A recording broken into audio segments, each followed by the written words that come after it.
बिस्मिल्लाहिर्रहमानिर्रहीम। अस्सलाम वालेकुम नाज़रीन, मैं हूं मोहसिन बाबू और आप देख रहे हैं MBB TV official YouTube channel. जो बाइडन इक़्तिदार संभालते ही मोहम्मद बिन सलमान पे बिजलियां गिरा दी हैं। हुआ यह है कि मोहम्मद बिन सलमान जो सऊदी अरब के वली अहद हैं, उन्होंने कुछ अर्सा पहले इसराइली वज़ीर-ए-आज़म को दावत दी थी और उनके मुल्क में उस वक्त माइक पोम्पियो भी मौजूद था और इसराइली वज़ीर-ए-आज़म आया था न्यूम शहर में। इसराइली वज़ीर-ए-आज़म पहली मरतबा तारीख में सऊदी अरब के दौरे पर आया और वहाँ उसने मोहम्मद बिन सलमान से मुलाकात की और इसराइली मीडिया ने जो चीज़ें छापी वो तमाम चीज़ों को तो अभी डिस्कस नहीं करना, लेकिन एक ऐसी चीज़ को हम डिस्कस करने वाले हैं या उसके ऊपर बात करने वाले हैं जिस चीज़ को लेकर मोहम्मद बिन सलमान बहुत परेशान थे और उनको लगता था कि ट्रंप के जाने के बाद उनके लिए हालात बहुत मुश्किल हो जाएंगे और हुआ भी ऐसा ही है। जो बाइडन ने आके जो खतरा था वही काम किया और जो बाइडन की जो टीम है उसने इस बात की अनाउंसमेंट कर दी जिससे मोहम्मद बिन सलमान को डर था।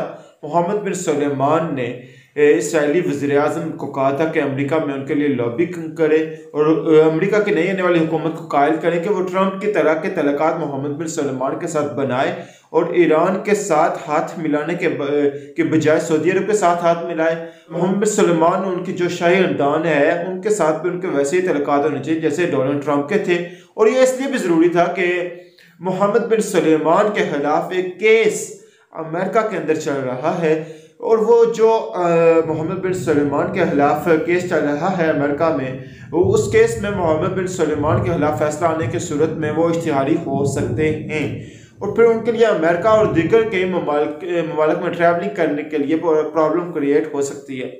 यानी मोहम्मद बिन सलमान आने वाला बादशाह है सऊदी अरब का और एक अदालत फैसला दे देती है, यानी जैसे नरेंद्र मोदी के पे पाबंदी लगाई थी अमेरिका ने, वो सिर्फ इंसानी हुकूक की बुनियाद पर लगाई गई थी।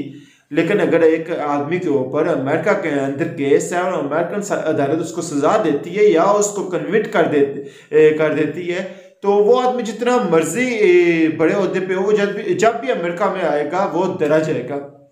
ये मामला जो मोहम्मद बिन सलमान को दरपेश था कि अमेरिकन अदालत में मेरे खिलाफ केस चल रहा है और उसका फैसला मेरे खिलाफ ही आने की तवक्का है, तो कुछ ऐसा किया जाए जैसे ट्रंप ने चीज़ों को रोका हुआ था, जो बाइडन भी इन चीज़ों को वैसे ही रोक ले। अब ये केस क्या है, ज़रा इसकी डिटेल में आपको ले जाता हूँ। ये जमाल खशोगी नाम के एक सहाफ़ी को कत्ल किया गया था। ये बड़ा खास आदमी है जमाल खशोगी। थोड़ी सी इंफॉर्मेशन मैं आपको इसके बारे में देता हूँ। ये उसामा बिन लादेन के बहुत सारे इंटरव्यूज़ कर चुका है।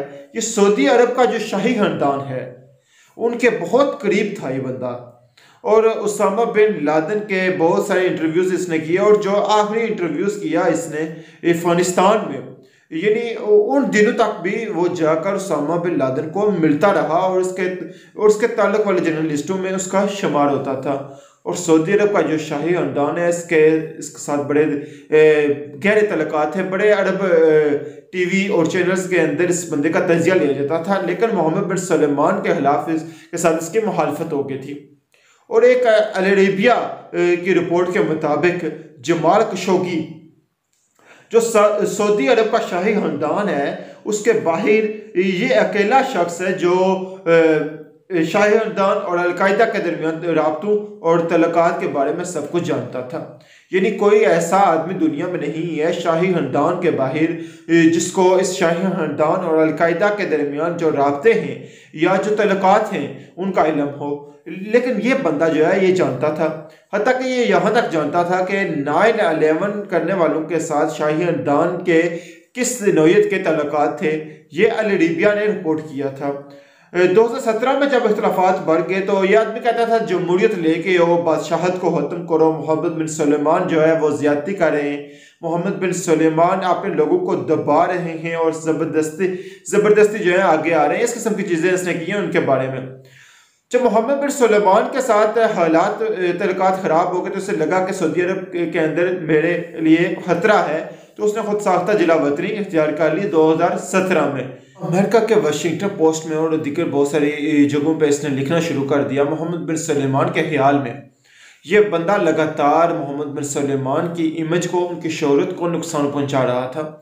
एक तुर्की अल दहील एक शख्स है जो इस वक्त यूएई में सऊदी अरब का सफ़ीर है। मोहम्मद बिन सुलेमान का बहुत ही करीबी बंदा है वो।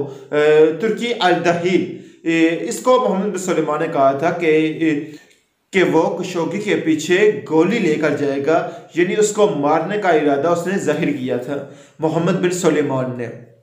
और ये यूएई का सफ़ीर है, पहले जर्नलिस्ट भी था। और सऊदी अरब ने जो एक बहुत बड़ी मशहूर ट्रोल फॉर्म जो है वो भी इसने हायर की थी। सैकड़ों लोगों ने भर्ती किया गया था जमाल खशोगी के इल्ज़ामात का जवाब देने के लिए और उसकी किरदारकुशी करने के लिए, उसके खिलाफ प्रोपेगेंडा करने के लिए। इस बंदे के 2 मिलियन ट्विटर के ऊपर फॉलोअर्स थे और साथ ही साथ यूरोपीय ममालिक में और अमेरिका में जो अरब कोई भी एक अरब जर्नलिस्ट जो सबसे ज़्यादा टीवी चैनल्स पे बुलाया जाता था, जिसके राय सबसे ज़्यादा मांगी जाती थी, वो ये जमाल खशोगी था। चाहे वो यूरोपीय अखबारात हों, टेलीविज़न हों या फिर अमेरिकी हों, और ये सबसे बड़ा उनका मेहमान हुआ करता था, सबसे बड़ा गेस्ट हुआ करता। जैसे हम अपने प्रोग्रामों में बुलाते हैं मेहमानों को, तो अरब कंट्रीज़ में, यूरोपियन कंट्रीज़ में जब भी कोई ऐसे मामलात होते थे तो जमाल खशोगी को बुलाया जाता था। इसको अरब दुनिया का सबसे बड़ा सियासी पंडित का नाम दिया गया था, जो उनके बारे में, शाहिदान के बारे में सब कुछ जानता भी है और बताता भी है। और ये जो बंदा है इसने शादी करने का फैसला किया। इसकी एक मंगेतर है जो इस वक्त अमेरिका में मौजूद है, उसका नाम है हैटिस सेंगिस। हैटिस सेंगिस जो है इसकी मंगेतर है और इसने इसके साथ शादी करने का फैसला किया। इसको कोई डॉक्यूमेंट्स चाहिए थे, कोई कागजात चाहिए थे। जो कागजात इसको मिलने थे सऊदी कौंसलेट से या एम्बेसी से। तो अमेरिका में इसने रब्ता किया उनसे, वहाँ हुकाम ने इसको बताया कि ये डॉक्यूमेंट्स आपको अमेरिका वाले दफ्तर से नहीं मिल सकते, अमेरिका के अंदर जो सऊदी कौंसलेट है वहाँ से आपको नहीं मिल सकते। तो इसने सोचा कि मैं सऊदी अरब जाऊंगा तो वहाँ पे लोग मुझे मार देंगे। इसको जो दूसरा ऑप्शन दिया गया है कि आप चले जाएं, कुछ अमेरिकन ने इसको मशवरा दिया कि आप इस्तांबुल चले जाएं, वहाँ पे आपको आपके कागजात मिल जाएंगे और आप शादी कर लें। और फिर आप शादी कर लें। ये इस्तांबुल गया, 2 अक्टूबर 2018 को सऊदी अरब की कौंसलेट में दाखिल हुआ और अपनी कागजी कार्रवाई के लिए वो कागजात लेना चाहता था वहाँ से। लेकिन इस बंदे को उस दिन के बाद से किसी सीसीटीवी कैमरा ने, किसी बंदे ने बाहर निकलते हुए नहीं देखा। जमाल खशोगी के अंदर जाने की वीडियो वायरल हुई, सारी दुनिया जानती है कि वो अंदर गया था, लेकिन ये भी सब जानते हैं कि वो कभी वापस नहीं था आया। अच्छा, इसमें इसकी सिर्फ एक हड्डी मिली है, सिर्फ एक टुकड़ा हड्डी का इसका मिला है, उसके अलावा इसका कुछ नहीं मिला, बाकी कुछ भी नहीं इसका मिला। और कहा जाता है कि इसको टुकड़े टुकड़े कर दिया गया है और इसकी जो बॉडी है उसको ज़ाया करके बहा दिया गया है, कोई सबूत इस बंदे का नहीं छोड़ा गया।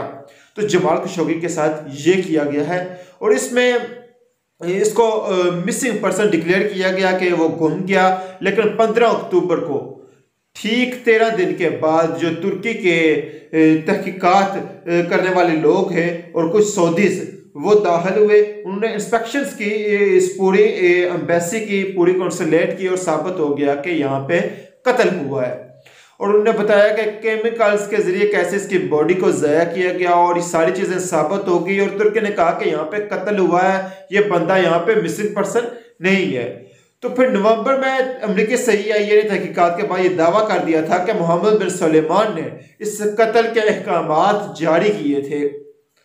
ये अमेरिकी CIA ने अपने साइंटिफिक और फोरेंसिक रिपोर्ट के बाद कॉल कार्ड्स, ईमेल्स जिसमें शामिल होती हैं, बहुत सारी चीज़ें शामिल होती हैं, उनका कंट्रोल है।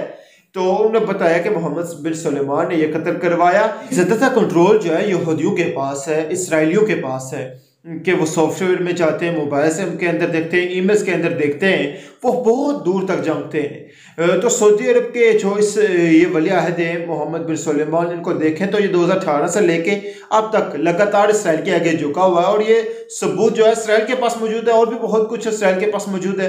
अब सऊदी अरब ने 3 बार इसके अंदर अपना मौक़िफ़ तब्दील किया है। पहले उन्होंने कहा जी कि वो आया था और चला गया, पहले वो माने नहीं कि बंदा मिसिंग है, वो कहते हैं जी बंदा आया था चला गया, जमाल खशोगी आया था अपना काम करवाने के लिए और फिर वो चला गया। लेकिन तकरीबन कोई 18 दिनों के बाद उन्होंने अपना मौक़िफ़ तब्दील किया। उन्होंने कहा जी कि यहाँ पे एक झगड़ा हो गया था एम्बेसी के अंदर और उसके अंदर वो मारा गया। फिर उसके बाद जो अटॉर्नी जनरल हैं सऊदी अरब के, उन्होंने दोबारा अपना मौक़िफ़ तब्दील किया चंद दिन के बाद।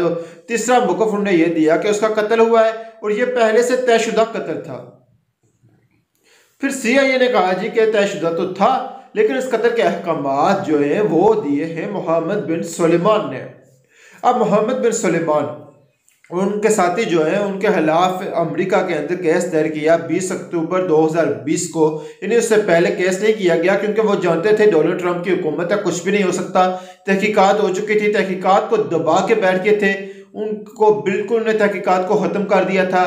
डोनाल्ड ट्रंप की हुकूमत ने जमाल खशोगी के कत्ल केस की जितने भी तहकीकात थी, जो CIA की तहकीकाती रिपोर्ट थी जमाल खशोगी के कत्ल के ऊपर, वो सारी क्लासिफाई करवा के बंद करवा दी थी, उनके ऊपर मट्टी डाल दी गई थी और उनको खुलने नहीं दे रहा था, तो क्लासिफाई करवा दिया गया।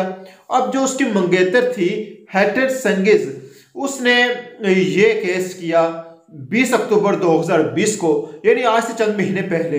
अब ये केस चल रहा है अदालत, अमेरिका की अदालत के अंदर, और इसमें मोहम्मद बिन सुलेमान फंस जाएगा।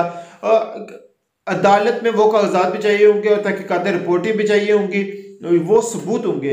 यानी डोनाल्ड ट्रंप जो है वो बहुत अच्छा दोस्त था मोहम्मद बिन सुलेमान का, वो मिलके कारोबार भी करते थे, एंजॉय भी करते थे, मुश्तरका जॉइंट एडवेंचर्स भी हैं इनके दुनिया के अंदर, लिहाजा ये एक दूसरे को बचाते रहे। बहुत सारे तोहफे भी इन्होंने दिए एक दूसरे को, जो सऊदी अरब की हुकूमत है उन्होंने बहुत सारे तोहफे दिए ट्रंप को और उनकी फैमिली को, और ये ताल्लुकात जो है उनके बहुत ज़्यादा ज़ाती नोयत के बन गए थे और ये रिपोर्ट कभी भी पब्लिक नहीं हुई। अब जो नई चीज़ हुई है ये हुई है कि जो बाइडन ने अपनी जो डायरेक्टर नेशनल ऑफ इंटेलिजेंस है जिसको मुकर्रर किया है, नॉमिनेट किया है, जो बाइडन ने सदारत संभालने के फौरन बाद Director of National Intelligence Avril Haines को नॉमिनेट कर दिया है। एवरी हेनर्स ने पहले स्टेटमेंट में जमाल खशोगी कत्ल के हवाले से ये कहा है कि इस मामले पर जो तहकीकाती रिपोर्ट मौजूद है जिसको क्लासिफाई किया गया है उसको हम डीक्लासिफाई करते हैं, उसको हम मंजर आम पर लेकर आएंगे, जो कानून कहता है उसके मुताबिक हम चलेंगे। और अब बहुत मुश्किल में आने वाले हैं मोहम्मद बिन सुलेमान, क्योंकि मोहम्मद बिन सुलेमान ने यह कत्ल करवाया था अपने सियासी नुकसान से बचने के लिए। गुस्से में आके एक साफ़ी है जी, इसकी क्या जरूरत है सऊदी अरब से जाके किसी दूसरे मुल्क में जाके मेरे खिलाफ लिख रहा है, मेरे खिलाफ बोल रहा है, उसको उन्होंने इस्तांबुल में कत्ल करवा दिया। क्योंकि अगर अमेरिका में कत्ल करवाते तो ज्यादा मसला बन जाता, लिहाजा तुर्की में इस्तांबुल में आसान था, उन्होंने वहां जाके कत्ल करवा दिया। अब वो केस अमेरिका में चल रहा है। अब ये तहकीकाती रिपोर्ट है जो अमेरिका की आने वाली नई डायरेक्टर ऑफ नेशनल इंटेलिजेंस हैं, वो कह चुके हैं कि इसको मैं मंजर आम पर लेकर हमने आना है। तो मोहम्मद बिन सुलेमान को बहुत ज़्यादा इम्प्रेसिव शर्मिंदगी भी होगी और बहुत ज़्यादा ये कानूनी चैलेंज भी उनके बनने जा रहा है। हो सकता है कि आने वाले दिनों में वो बादशाह बनने से पहले इश्तिहारी बन जाए अमेरिका के अंदर। बहुत बड़ी रुकावट उनके सामने खड़ी हो गई है। ये मोहम्मद बिन सुलेमान कैसे निपटते हैं, उनके इसराइली दोस्त कैसी लॉबिंग कर सकते हैं, कैसे उनका डिफेंस कर सकते हैं, ये पता चलेगा अगले आने वाले कुछ दिनों में। सुलेमान से कैसे निपटते हैं उनके इसराइली दोस्त, उनकी कैसे मदद कर सकते हैं, किस लेवल की लॉबिंग कर सकते हैं, ये डिपेंड करता है आने वाले चंद दिनों में। लेकिन ट्रंप ने इस सारे अमल को, इस सारी रिपोर्ट को 1 साल से ज्यादा अरसे तक छुपा कर रखा था और दुनिया को पता नहीं चलने दिया था। अब ये चीज़ें दुनिया के सामने आएंगी तो मोहम्मद बिन सुलेमान के खिलाफ मुश्किलात बढ़ेंगी। मुझे अच्छी तरह याद है कि जब ये इशू उठा था तो मोहम्मद बिन सुलेमान ने इमरान खान साहब को, PM ऑफ पाकिस्तान को लगातार कॉल्स करना शुरू कर दी थी कि हमें सपोर्ट चाहिए आपकी। वो दुनिया भर में मुसलमानों को कह रहे थे, दुनिया भर में अपने ताल्लुक वाले लोगों को कह रहे थे कि जमाल खशोगी के मामले वाले के कत्ल वाले मामले में मुझे आपकी सपोर्ट चाहिए, मेरी शोहरत को बहुत ज़्यादा नुकसान पहुंच रहा है, मुझे आपकी सपोर्ट चाहिए इसमें। और ये मामला छोटा नहीं है। देखिए इसी मामले के ऊपर जो टाइम मैगजीन है उसने मेन पेज के ऊपर जमाल खशोगी की तस्वीर लगाई थी और उसको द गार्डियन ऑफ ट्रुथ करार दिया था इस शख्स को, और अमरीकी सेनेट में इसके ऊपर करारदाद पेश की जा चुकी है इस कत्ल के ऊपर। तो ये इस तरह आसान मामला नहीं है, खास तौर पर मोहम्मद बिन सलमान के लिए। और आने वाले वक्त में जब ट्रंप उनके साथ नहीं होंगे तो क्या मोहम्मद बिन सलमान उस तरीके से आगे बढ़ सकता है, उस तरीके से सऊदी अरब के इक़्तिदार को हासिल कर सकता है जैसे वो माजी में करता रहा? ये एक बहुत बड़ा सवाल है। इस सवाल का जवाब हमें आने वाले वक्त में ही मिलेगा। आने वाले वक्त में देखना होगा कि कैसे इसराइल उनकी मदद कर सकता है, सऊदी अरब की, मोहम्मद बिन सलमान की, और मोहम्मद बिन सलमान कैसे अपने जुर्म को छुपा सकते हैं। इंशाल्लाह मिलेंगे नेक्स्ट वीडियो में, तब तक के लिए अपना ख्याल रखिएगा। अल्लाह हाफिज़, और हमारे चैनल को ज़रूर सब्सक्राइब कीजिएगा। अल्लाह निगहबान।